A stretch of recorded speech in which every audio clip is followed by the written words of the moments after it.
vidéo, on va analyser l'ATP Cup. Ça y est, les matchs sont sortis sur PS3838. Si jamais vous n'avez pas ce bookmaker, vous pouvez directement sur moneytimes.fr. Je vous explique tout dans la planque. Vous avez donc les raisons de pourquoi il faut être sur Pinacle. En gros, vous aurez les meilleurs codes, vous ne serez jamais limité. Même si vous êtes gagnant, or ce n'est pas le cas si vous restez sur les bookmakers en France, vous serez limité quoi qu'il arrive si vous commencez à gagner de l'argent.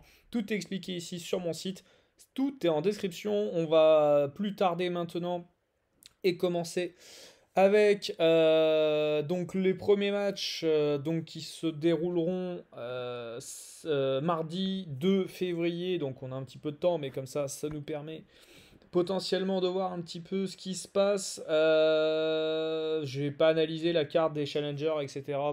pour diverses raisons. Déjà d'une personnelle et professionnelle, j'avais pas forcément le temps de le faire. Mais je vais le faire pour la TP Cup. Denis Novak contre Fabio Fognini. Alors je suis désolé parce que sur Tennis Explorer, j'ai pas les matchs encore avec les références, etc. Donc je vais être obligé de passer soit par Flash Résultat, soit par SofaScore, ce que je n'aime pas forcément. Parce que pour moi, c'est pas du tout des sites de référence. Mais bon, on va passer par là juste histoire de s'appuyer sur au moins un historique. Après, c'est plutôt mon avis qui va vous intéresser.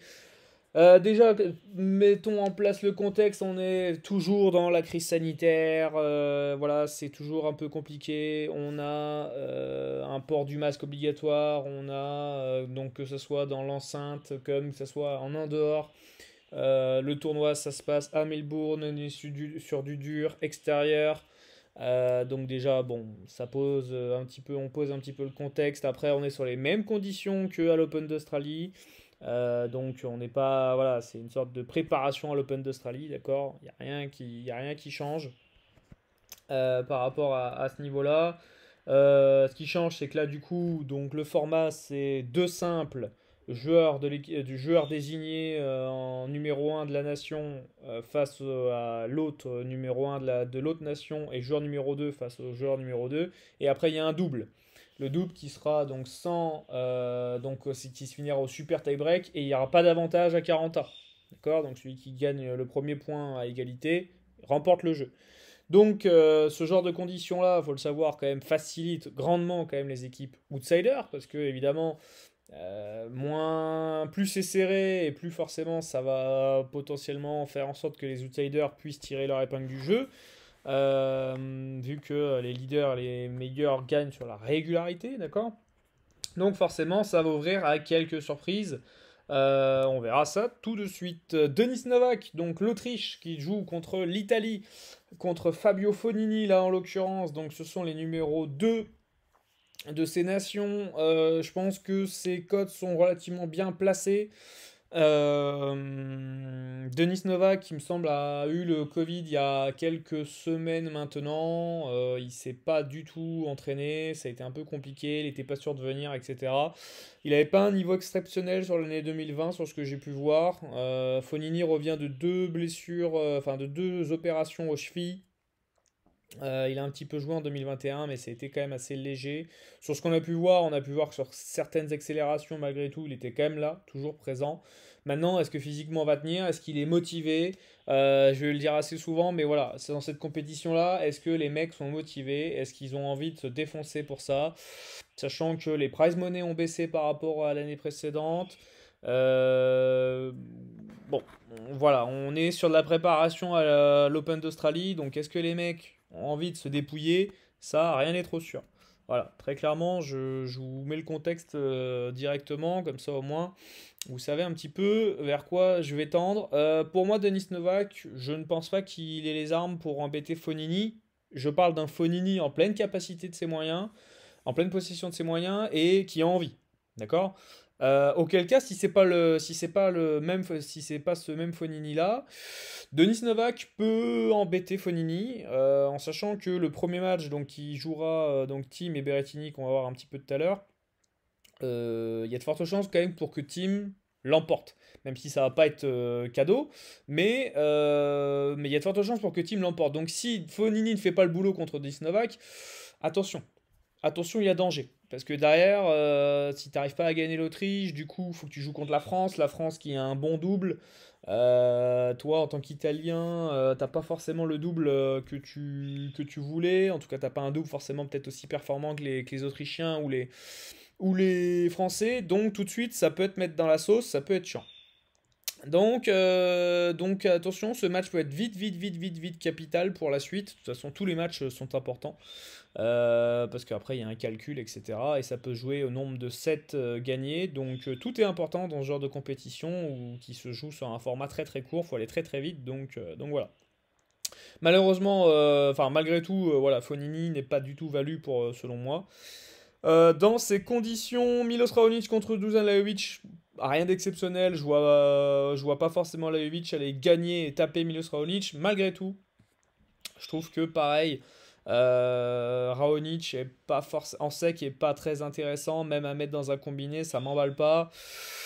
Le Raonic de 7 à 1,84 m'inspire pas forcément non plus et j'irai pas sur un set de Lajovic à 2,06. Je pense que le set de Lajovic, j'y serais allé à 2,30, 2,40 grand max. Pour moi, c'était ça un petit peu mon idée sur ce match-là. Je trouve que voilà, c'est bien coté. C'est bien coté. Pour moi, je vois Raonic gagner dans ouais, allez, 7K sur 10. Donc voilà. Même peut-être 8K. Allez. 8K sur 10, je pense, le voit gagner. Donc un 25, c'est pas ce qu'on veut. Team contre Berrettini. Je l'ai un petit peu exploré tout à l'heure. Berrettini, le problème c'est qu'il a qu'un plan A et si le plan A ne marche pas, et ben, il réutilise le plan A. Voilà, ce que je veux dire c'est qu'il n'a pas de plan B. Donc c'est un peu compliqué face à un team qui va l'agresser, qui physiquement normalement devrait être présent. Le physique, parlons-en brièvement, très compliqué de savoir le vrai du faux entre ce qui est publié sur les réseaux sociaux, entre ce qui peut se dire, ce qui peut être fait vraiment. Donc on a peu de références, on est en tout début de saison, et on a peu de références sur la plupart des joueurs qui vont être sur cette ATP Cup. Donc plein de points d'interrogation, et donc j'ai envie de dire prudence, ne vous aventurez pas à mettre des sacoches sur n'importe qui premier venu sans avoir d'informations. Informez-vous vraiment bien avant de vous positionner. Pour moi, je vois Team plus complet, plus varié aussi dans son jeu, plus d'expérience de ce genre de match un peu couperé, de ce match de haut niveau. Il a gagné un tournoi du Grand Chelem, il en gagnera probablement d'autres déjà peut-être dès cette année et même sur les années prochaines. Berrettini, c'est moins sûr, il a un bon jeu pour être top 10 pendant longtemps. Mais il n'a pas le jeu pour être vainqueur d'un grand chelem. Il aura toujours quelqu'un qui va pouvoir l'embêter parce que soit il sera plus puissant, soit il aura une meilleure main, soit il sera plus physique. Bref. Donc voilà, malgré tout, Team est relativement bas. Maintenant, ça c'est un match qui, voilà, si on est en plein milieu de saison et que je sais les forces et les faiblesses de chacun, on va dire, voilà, même sur la même surface du team à 1,40. Bon, en plein milieu de saison avec des références, j'y serais peut-être allé. Là, on est en début de saison et comme j'ai dit, ça peut ouvrir à des opportunités que certains mecs. Voilà, il y a toujours des surprises dans ce genre de compétition à format court. Donc Berrettini peut être la belle surprise de ce tournoi et il est sur une surface qu'il apprécie, donc pourquoi pas? Voilà. Son 7 à 1,82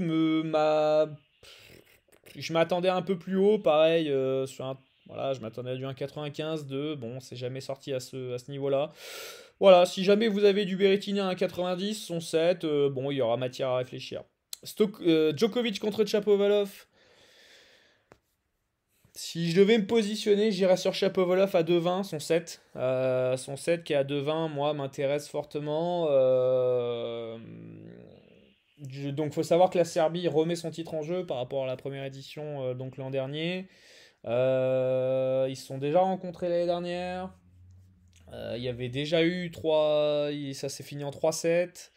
Donc, on peut avoir un profil de match un peu similaire avec un Shapovalov qui va bien, bien, bien embêter Djokovic. Maintenant, est-ce qu'on a un Shapovalov qui est très, très, très irrégulier comme on a pu le voir en fin de saison? ou est-ce qu'on a un Shapovalov du début de saison 2020 qui lui pour le coup était très concentré, très rigoureux dans son attitude sur le court, etc. Djokovic, ça va peut-être être l'année un petit peu ouais, de la déclinaison, j'ai envie de dire. Alors bon, je dis ça, mais ça se trouve, il va quand même gagner un Grand Chelem et faire deux finales de Grand Chelem et gagner deux Masters 1000, si tous les événements ont eu lieu, bien évidemment. Mais Shapovalov a des armes pour embêter Djokovic, il en a. Maintenant, voilà, c'est toujours pareil. Djokovic, dans quel état d'esprit il arrive? Dans quel état d'esprit il est? Est-ce qu'il a vraiment envie de se dépouiller pour ce genre de tournoi-là? Je suis pas sûr. Je suis pas sûr 100%. Donc, Denis Shapovalov, le 7 à 2,20 me semble un positionnement honnête. Voilà, une mise convenable, 0,5% pour moi, pourrait se positionner sur ce genre d'individu. Maintenant, c'est pas l'assurance tout risque, hein, d'accord? On est sur une cote à 2,20, donc c'est logique. Mais si j'avais quelque chose à prendre, ça serait pas Djokovic en tout cas. Sur un premier match comme ça, on sait que le mec il est un peu diesel.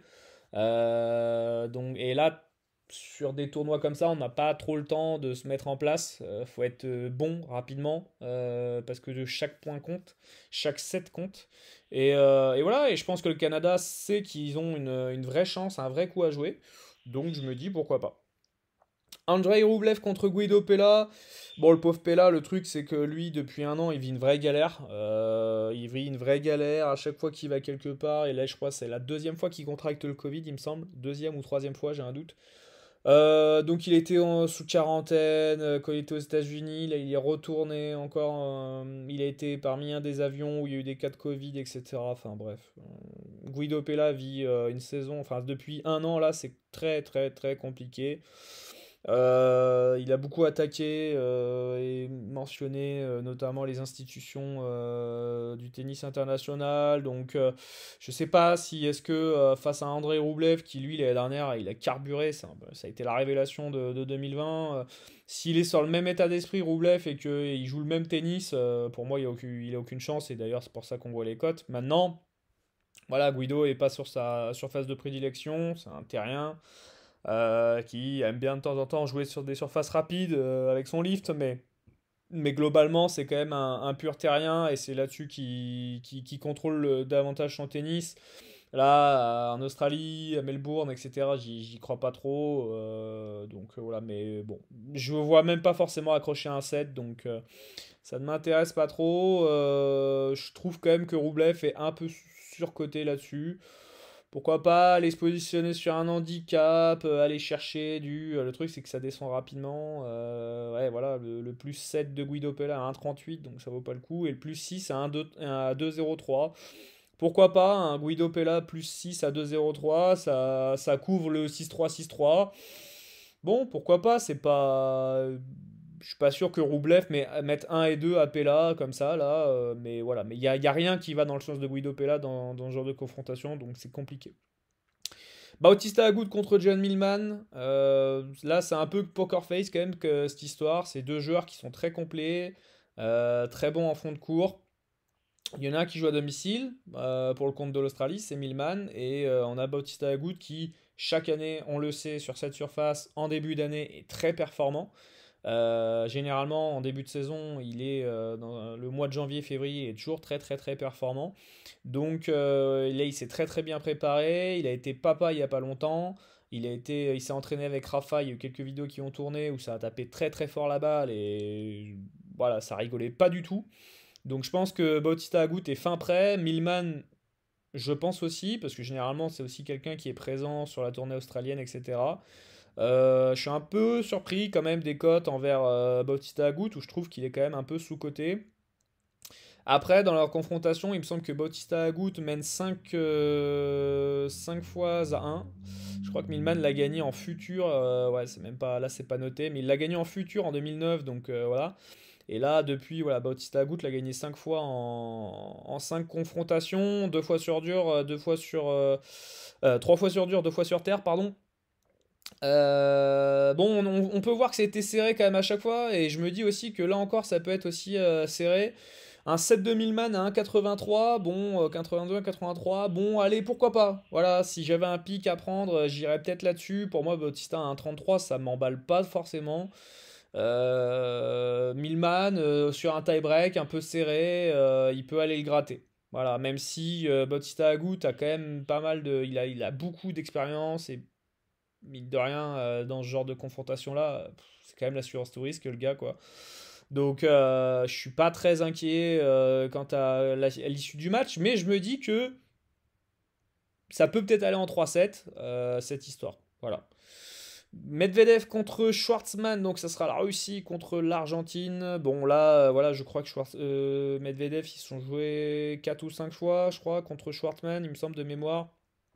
Ouais, 5 fois, 5 victoires de Medvedev.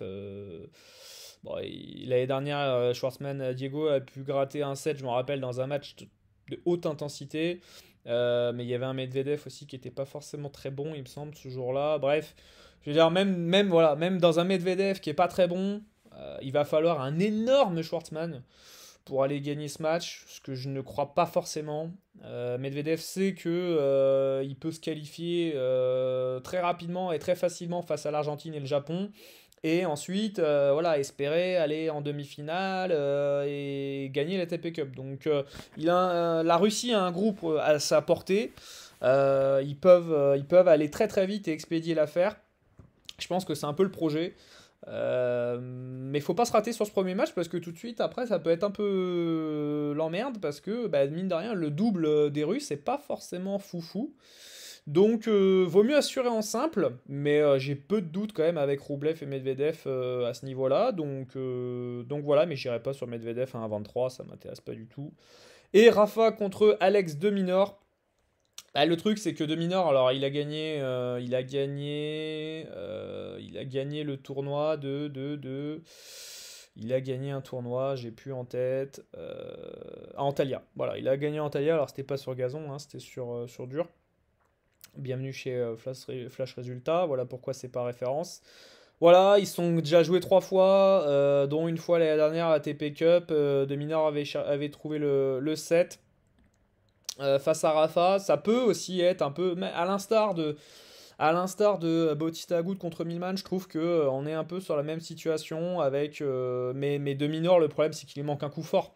Et contre Rafa, quand t'as pas de coup fort, bah il va t'emmener là où il veut, quoi. Il va contrôler le tempo, il va contrôler le rythme. Et dès que Rafa commence à mettre son jeu en place, voilà, on aurait été en fin de saison avec la fatigue accumulée, les cours rapides, etc. Mais là, il n'y a pas de fatigue, il n'y a rien, quoi. Le mec a pu se préparer.